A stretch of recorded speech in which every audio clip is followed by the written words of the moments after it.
Okay, so I have some thoughts and feelings about the Book of Boba Fett. I think overall I did not like it, which sucks because I really wanted to like it, but I just have too many issues with it. Now, there are some parts that I did like. I can really tell the actor Tamara Morrison was putting a lot of effort and love into this show, and that's always great to see an actor so into a show. Like, I like seeing Boba Fett interacting with the Tuskens and making friends with them. I loved Fennec Shand, thought she was really cool. I liked Chrysanthemum. A little bit more of his backstory with Boba would have been nice, but yeah, I think that's about the only things I liked. Now on the things I didn't like. Um, I was upset when the Tuskens got killed off. I wish at least some of them had lived and been able to help Boba later in the season. It would have been cool to see some Tuskens fighting together with him in that last episode.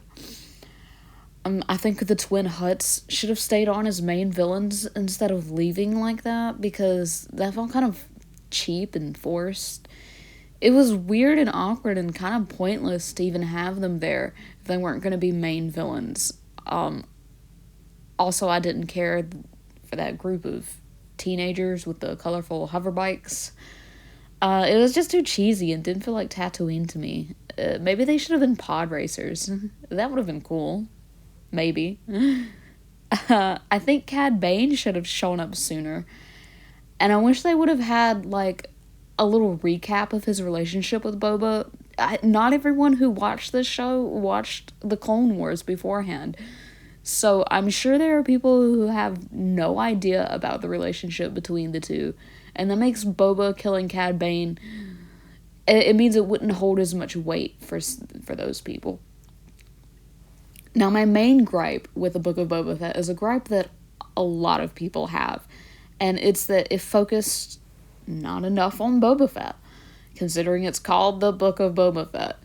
So I know that the creators, I think it's Dave Filoni and Jon Favreau, one of them said in some interview, it could have been some other writer or producer, they said that they wrote the Book of Boba Fett Season 1 as if it were like Season 2.5 of The Mandalorian. And I think therein lies the problem.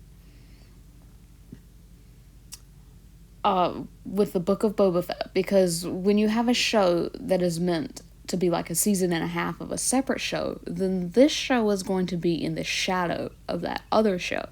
The writers and creators doomed the Book of Boba Fett from the start by making it a season 2.5 of The Mandalorian. Does that make sense? So, like, The Mandalorian has 2 seasons, and Boba Fett shows up in episode 6 of season 2 and becomes kind of an important character in the last few episodes. But the story still focuses on Din. And it makes sense that Din Djarin, the Mandalorian, would show up in the Book of Boba Fett. Like, the characters know each other, they seem to be friends. I'm not that upset about a cameo from Din Djarin. I just wish he didn't have so much focus. Because in episode 5 of Book of Boba Fett, Boba isn't in that entire episode, and I think that's a big problem. The show is named after him. It's literally the Book of Boba Fett. And there's a whole entire episode with no Boba Fett whatsoever. And then in episode 6, he's in one scene. So you've got 2 episodes where Boba is basically not there. One scene in 2 episodes. When there's only 7 episodes in total, he's supposed to be the main character. And that's the big problem that I have with this. And I'm not saying this as a gripe against Din Djarin as a character. I really like Din. I just kind of wish Din hadn't shown up until, like, the last episode, instead of episode 5 or 6 being so heavily focused on him. And because it really took away the focus from Boba Fett. And I know a lot of people have said this already. I am not, by any stretch of the means, the first person to say this. So many people have pointed this out. But still, this is just my opinion. It just happens to be an opinion that many other people have. I'm not saying anything new here. But again, I just wish what happened in episodes 5 and 6 had waited until season 3 of The Mandalorian. Because imagine the confusion of someone who watched seasons 1 and 2 of The Mandalorian, but did not watch Book of Boba Fett. And then they go on to watch season 3 of The Mandalorian whenever that comes out. because at the end of season 2, Din gives up Grogu to Luke, and you think that's going to be the end of their storyline together. But then when season 3 eventually comes out, they're going to be together. Din Djarin and Grogu are going to be together because Grogu went back to Din. So I can't imagine how confused someone who didn't watch Book of Boba Fett is going to be when they watch season 3 of The Mandalorian. And that's a problem. That's a problem. You can't have a huge plot point of Grogu going back to Din and leaving Luke in a completely separate show. Now, you can argue that they aren't separate shows, sure, because the creators did say it's a season 2.5 of The Mandalorian. But as I said earlier, that's the problem. That in lies the problem. They should not have done that. Again, I don't think it's a bad thing that they had a cameo of Din. I just wish it had been a 1-episode cameo in, like, the last episode, instead of a 3-episode cameo, because at that point, it's not even a cameo anymore. He's just become one of the main characters. Alright, moving on. Another problem that I had. Oh, jeez, Luke. The Luke. They did Luke again with this CGI. Now, I like Luke. He's one of my absolute favorite characters in Star Wars. I love him so much. I just don't like Disney Luke. I did not enjoy the sequels. The Disney sequels where Luke is a hermit and runs away and abandons everyone he loves to go die alone is not my Luke Skywalker. I hate that so much. And we're getting a little bit of hints of that in episode 6 of Book of Boba Fett, where he's, like, making Grogu choose between being a Jedi or going back to Din. I did not like that at all. That felt so out of character to me for Luke. Like, the sequels, Luke felt out of character to me, and since this Luke is like the precursor for sequels Luke, because they're both Disney Luke, it just didn't feel right to me. Didn't sit right with me, didn't like it at all. I was very disappointed that they had Luke make Grogu choose between being a Jedi and going back to Din. It's the thing about attachments. I did not like the implication that Luke was saying that it was wrong for Grogu to have an attachment to Din, because Luke himself in the original trilogy had attachments. In Empire Strikes Back, when Princess Leia and Han get kidnapped by Darth Vader on Bespin, Luke leaves Yoda's training after sensing that they're in trouble and goes to rescue them. Now, of course, that turns out badly. He gets his hand cut off and Han is frozen in carbonite, but still, it ends up okay eventually.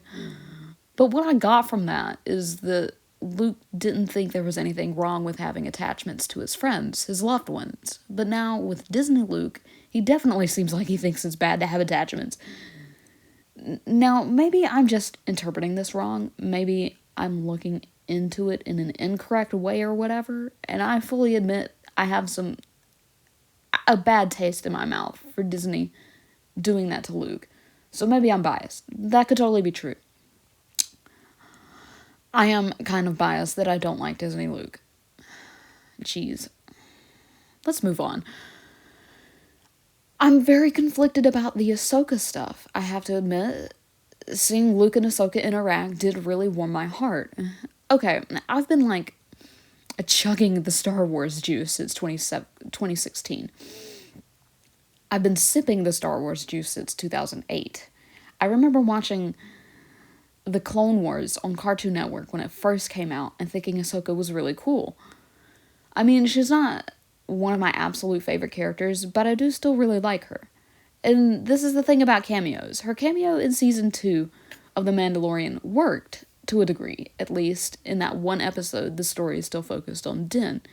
It did set the stage for the Ahsoka series, but not at the expense of Dint's storyline. Now, with Din being in a cameo in Book of Boba Fett, that completely stopped Boba Fett's story. That's the difference between those two cameos. Anyway, getting back to what I mentioned about Luke and Ahsoka interacting. For years, I'm telling you guys, years, I have been fascinated by the idea of Ahsoka meeting Luke, and also Leia to a degree. I know Leia's not, like, into the whole Jedi thing. I don't think she likes that Anakin's her dad. I think that actually pisses her off more than anything, but I'm still really attached to the idea of Ahsoka meeting Luke and Leia and telling them about their biological parents. She could tell them about who they were and what type of person Anakin was before he turned into Darth Vader. I have been wondering about this For years, you guys, I'm telling you, years, I cannot stress this enough. I have written fan fiction about Ahsoka meeting Luke and telling him, hey, I knew who your dad was before he was evil. But, like, this was not canon. We had no canon evidence that Ahsoka ever meets Luke or Leia. That we know of, at least. That I know of, at least. So seeing them talking and interacting, just the confirmation, just the fact that we have a canon confirmation that Ahsoka knows at least Luke, and that they talk about Vader. Like, Ahsoka mentions Anakin to Luke. This means so much to me, I can't put it into words. I'm so glad to finally see them interacting. It truly makes me feel things in my heart. But, and it's a big but, I wish this had not been in the Book of Boba Fett. I really wish the canon confirmation that Ahsoka and Luke know each other had waited until the Ahsoka series, whenever that's coming out. And I know the focus of that show will most likely be about her tracking down Thrawn and finding Ezra Bridger, but whatever. It's just, as much as I love Luke, as much as I like Ahsoka, their storyline together has shit all to do with Boba Fett. Like, literally nothing to do with Boba Fett. They didn't interact with him in that episode at all. It had nothing to do with him. So why is it in his show? And that kind of sums up how I feel about a large chunk of the Book of Boba Fett. Why is this stuff in this show? Anyway, I feel so conflicted. Just so conflicted overall, and I didn't like it. My final thoughts, the Book of Boba Fett was doomed the second they decided to make it a season 2.5 in The Mandalorian. That's my feelings. Bye.